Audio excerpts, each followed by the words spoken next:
What's up, everyone? It's Fuzzy. Welcome back to yet another MLB postseason recap. Of course, we have to show Game 2 because Yamamoto made some history, and also Ohtani's been awful, so we got to talk about that. But before that, there's a few small stories to highlight super quick, and it's not going to take really any time at all. Also super quick, a lot of you guys have been watching on TV as of late, which is awesome, but it's a whole lot harder to like a video when you're watching on TV, so do me a favor, don't forget to leave a like if you're on that, so thank you. And also, if you're going to any sporting events or you like fantasy action, be sure to use code Fuzzy on SeatGeek and Underdog Fantasy. All right, let's start talking baseball.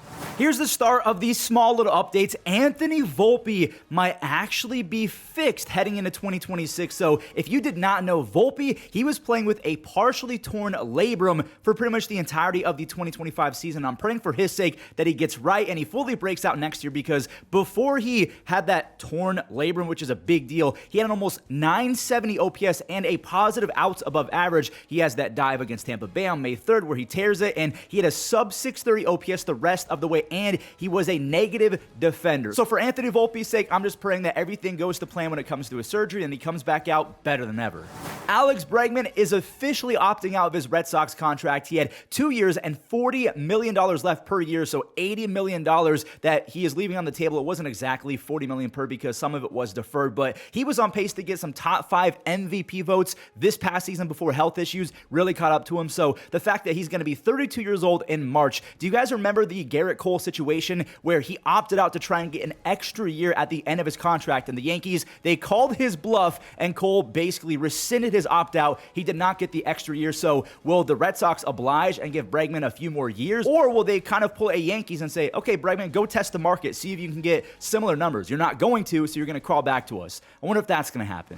The final small update before we get into Game 2 of the NLCS, Austin Hedges got $4 million again from the Guardians, and it's simple. He gets $4 million to be a clubhouse guy. Just tell him to retire and be a coach so we can save some schmeckles, because the Guardians already don't spend money, but they're spending $4 on a guy who only brings vibes. Now, I know I'm being a little bit disrespectful because Austin Hedges is a monster defender, but he has a 41 OPS plus since 2019. And again, I get it. He's a big clubhouse guy. He won a World Series with the Rangers. Jose Ramirez loves Hedges in the dugout, and I do too. He's great for clubhouse vibes, but is it $4 million worth? I mean, I don't know. Why can't they pony up for serviceable players that actually contribute with stats, not just vibes and taking your shirt off and chugging beers? Like, again, I know it seems like I'm throwing shade at Hedges, but really it's me throwing shade at Cleveland and the way that they approach free agency, because yeah, they're going to give $4 million to basically half catcher, half coach Austin Hedges, but they're going to skimp out on real serviceable players that put up stats on the field. It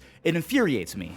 Here we go, Game 2 of the NLCS. Let's get after it. By the way, every time I say here we go, I think of Dak Prescott, how he goes, here we go. Anyways, I'm sorry about that. Jackson Chourio on the first pitch that he saw, ambushed it out the park. He's 21 years old and already has 4 postseason home runs. Teoscar, he's been a demon for the Dodgers in the postseason. Here's another towering home run for the Dodgers. My goodness, that ball, I thought it was never going to come down. Teoscar has 26 RBIs his last 26 postseason games. That is insane. He's averaging an RBI a game. Pajes, he finally broke the slump. He sliced one to right field, and Hernández, he got the green light to score from first base. Again, Pajes, he finally breaks the slump. That's his first extra base hit and RBI of the postseason so far. Max Muncy, I don't know if you guys know this, but he has 14 career playoff home runs and a near 850 OPS in 70 playoff games. He is quietly becoming a Dodgers postseason legend. Freddie, not Freddie Freeman, Freddie Peralta, he's not been able to live up to the regular season success. He's been bad in the playoffs the last few times out. Shohei, he's been awful, but he did something. His first RBI of the NLCS, and I think in quite some time. But again, he struck out 3 times. We'll talk about him more in a second.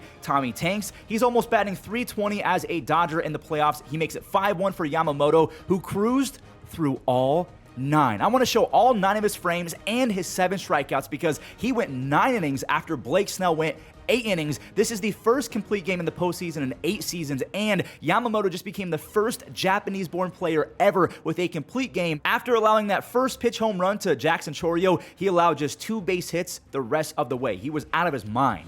So with that, the Dodgers are up 2 games, and they're not letting their foot off the gas. They get to go with Tyler Glasnow for Game 3 and Shohei Ohtani for Game 4. I put out this meme of 4 Dragons to highlight Blake Snell, Yamamoto, Glasnow, and Ohtani starting games 1 through 4. Now, if there's a Game 5, they could go with an Emmett Sheehan. That's why I put this tweet out there, because there's Kirby. Some people took offense to this and said that I was throwing shade at Emmett Sheehan for comparing him to Kirby. You just exposed yourself as a non-ball knower. Kirby is one of, if not the strongest Nintendo characters that's ever existed, and he is one of the youngest, which to me is a perfect comparison to Emmett Sheehan, because if we're talking about stuff, he might be the nastiest of the bunch, and he hasn't even reached his full potential. So if you think that I'm throwing shade at someone by comparing them to Kirby, you don't know Hypernova Kirby. Do some research. One more thing before we talk about Ohtani. So we know that Dodgers starters have now thrown 17 out of 18 innings between Snell and Yamamoto to begin this NLCS. Combine that with Ohtani, Mookie, Freddie. A lot of fans are upset because the Dodgers are buying championships. The fact that they're not homegrown has become a narrative. The funniest part about that, in my opinion, is the fact that Milwaukee is, I mean, it's not really homegrown. Yelich came from the Marlins. Contreras came from the Braves. You have McGill, Vaughn, Durbin, Gasser, even guys like Hoskins, Danny Jansen. Like, these guys were not homegrown. There's no really true homegrown team left in baseball. You're going to make a lot of trades, and you're going to sign some guys. So can we stop that narrative, please? And also, I'm just going to throw this out there. The Dodgers, all they really did was take advantage of dumpster fire, terrible, historically bad ideas from other owners and GMs. Like, it's not the Dodgers' fault that Artie Moreno chose to keep Ohtani to try and sell some tickets for a meaningless second half. It's not the Dodgers' fault that Mookie got traded to them for basically nothing and that Freddie Freeman's agent botched his deal with the Braves. The Dodgers simply took advantage of dumpster fire ideas and look what's happened. What's crazy about what I just said is that Mookie, Freddie, and Ohtani have kind of struggled in this postseason, none more than Shohei, who struck out another 3 times. He's now hitting under 150 this postseason, but that's the entirety of the postseason. Since the Dodgers beat Cincinnati, Shohei is batting under 100. He's batting .08 with a 40% strikeout rate since moving on against the Reds. If Aaron Judge was doing this, he would be getting lit up by social media, but because Ohtani, this is other people's perspectives like Ohtani haters, because Ohtani is the golden boy, MLB is just going to forgive his betting schemes and all of that. And because the Dodgers have won 5 of their last 6 games, they're up 2-0 in the NLCS. And again, because he's the golden boy, no one is going to say anything. Do you think that's a fair criticism, or it's just people trying to find a reason to hate on Ohtani, and it's just too small of a sample size to say that he's a playoff bust? Let me know. The Gold Glove finalists have officially been revealed. I'm going to show both the NL and the AL. You guys can see the AL right here and then the NL. I want you guys to let me know in the comments, do you think that there are any snubs? And one thing I do have to make known is the fact that Tyler Soderstrom of the A's is a Gold Glove finalist. And for full transparency, maybe I'm just a bad baseball fan or creator, because I honestly just assumed that he was a butcher out there, because he's a first baseman catcher who's never in his entire life played the outfield, at least professionally. In just 108 games, he had 10 DRS and 5 outs above average. Again, he had never played a single tiny little inning in the outfield before. He was thrown into the fire and he succeeded.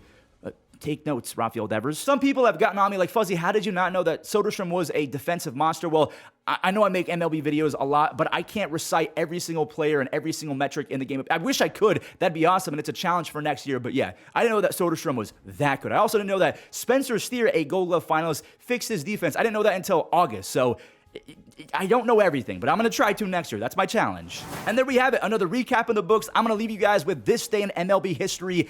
36 years ago today in 1988, Kirk Gibson hit a walk-off home run with basically one working leg, and it was off of Dennis Eckersley. And this was pretty much at the start of peak reliever Dennis Eckersley, so this was not no slouch. So appreciate you guys watching. Thank you all so much for everything. A reminder, leave a like, use code Fuzzy on SeatGeek as well as on Underdog Fantasy, and we'll see you in the next one.